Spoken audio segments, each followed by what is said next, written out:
Cute ni Kuya, oh. Good. Uwi ka. Parang, wow, ganda mo. Ay, gwapo ka gabi yung kasamahan ko sa elevator ride. Alam ko hindi ako maganda, pero alam ko naman kung Grabe, uwi ka naman. Sabing gwapo, cute lang. Maliit mo ka eh. Kagabi, may nakasabayan ako sa elevator kasi nagatid ako ng dumplings. Late na yon, it's 10:15, kaya ako late, di ba? Kasi nakalimutan yung dumplings, hindi na ilagay dun sa kabilang bahay. So hinatid ko pa dun, sabi nga nila Green sa akin, natatakot ka bang dumaan ng car park? Sabi ko, hindi naman. Sabi ko, for what ako matakot? Sa isip ko lang, madam, aswang ako. Imposible ako. So ngayon, pumunta ako dun sa ano. Dito yung liwanag. Oo, iba kami multo eh. Huh? Tapos, nakasabayan ko sa yung lalaki. Nakaganon pa naman ako kasi baho ng basura. Kasi oras ng pagtanggal ng basura ba, siguro nangangamoy. Nakaganon pa naman ako, pumasok yung lalaki. Tinanggal ko na kay sabi ko, ay gwapo.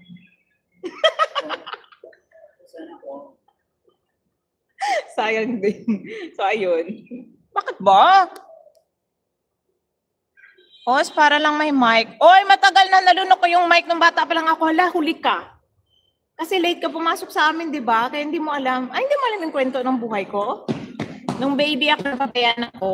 Kaya nahulog ako sa ano, di ba, sa kuna. Kaya nga lumuwag yung tornilyo. Tapos, kaya maganda yung boses ko, nakain ko yung microphone. Na-stuck dito hanggang ngayon, nandiyan pa din. Ganyan na pala mga bata ngayon. O bakit? 2 years old na yan. Bakit ba? Nakikialam ka talaga. Kaya dati, nag-ano pa yun. May sipon ka pa noon. Nag-ano nga eh. Pag ako hilingin ko na lang para sa akin na, ay wow, sana hiniling. Misit na kasi hindi pala kayo hilawan sa loob. Hindi kasi makita yung tinga. Sabi na karang pwede hiram basta balik din. Asawa yon. Ihiram ako sa kaibigan ng asawa ko. Kaibigan ng asawa. Yung asawa ng kaibigan ko. Ako yung manghihiram, GPL, hindi ikaw. Lulululo. Nakalimutan niya talaga yung usapan. Ako nga yung manghihiram. Hindi kayo ikaw yung manghihiram sa akin. Paano kung hindi kita type? Pero nakita ko yung tsura ng GPL, may formal. Hindi nga totoo, nakita ko yung ano niya, yung profile niya. SG siya eh, kaya hindi maging formal. Ganon? Pag SG need maging formal? Paano si Kalbo? SG nila Christian. Yung formal yun. Kalerky. Ibang mic ata nakain mo, host. Hindi na siya nanonood, di sila close. Hindi ba, mamaya naka-speaker siya. Sino? Si Krisha? Problema niya na yun, mag-aaway silang Kalbo. Mag-aaway naman sila eh. Dito nga ako manood. Ano ibang mic Oo na, iba na naman na sa isip nito.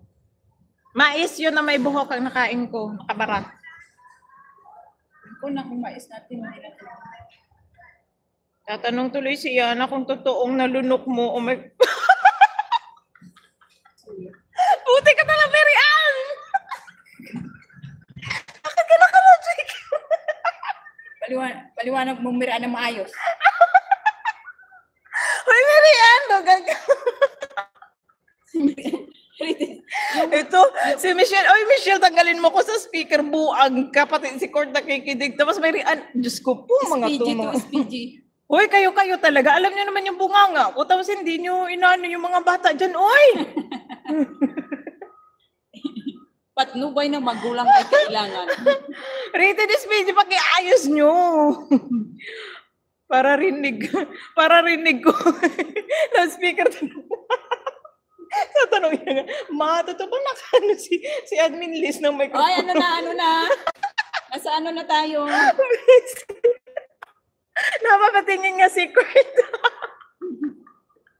Ako na tuloy naiya. Mga buang talaga kayo. Anak ko, sa gwapo pala nagiging dalaga. Ipak title dyan. Hindi ko sinabing sa gwapo. Depende sa type ko. Pag type kita naka-loudspeak din kaya CP ko. Tapos binubunutan ni Avery kilikili ko. Tapos si Rodel nasa tabi. Diyos ko, yung mga pamilya naman. Hi kayo! Dapat din nila loudspeak nyo yung mga si Angge. Pero pa nga si JR. Yung mga tahimik. Yung mga mabait. Hindi ako. Ba't ako? hindi, Punta na kayo dun sa hindi maganda